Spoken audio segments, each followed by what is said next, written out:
লুমিনা আর তুষারপুরী এক ছিল ছোট্ট গ্রাম, যেখানে সবসময় সাদা বরফ জড়িয়ে থাকত। সেই গ্রামে থাকত লুমিনা, এক মিষ্টি মেয়ে, যার মন ছিল উষ্ণ, কিন্তু চারপাশের ঠান্ডা পরিবেশ সবসময় তাকে শীতল রাখত।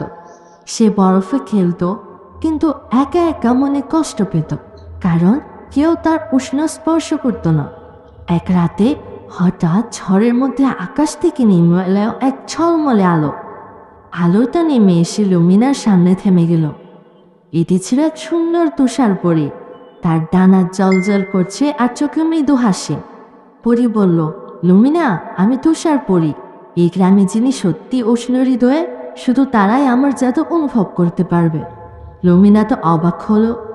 পরী বলল, এই বরফের দেশে সব কিছু জমে আছে। তুই যদি কারো মুখে হাসি ফোটাতে পারিস, তুষার গলতে শুরু করবে। পরের দিন থেকে লুমিনা প্রতিদিন সাহায্য করতে লাগলো। বৃদ্ধদের ঘর উষ্ণ রাখলো, ছোটদের আগুনের পাশে গল্প শোনালো। ধীরে ধীরে বরফ গলতে লাগলো, গাছে কুড়ি ফুটলো, নদী আবার বইতে শুরু করলো। শেষ রাতে তুষারপুরী আবার হাজির হলো। সে হেসে বলল, দেখলি তো লুমিনা, উষ্ণ হৃদয়েই আসল জাদু।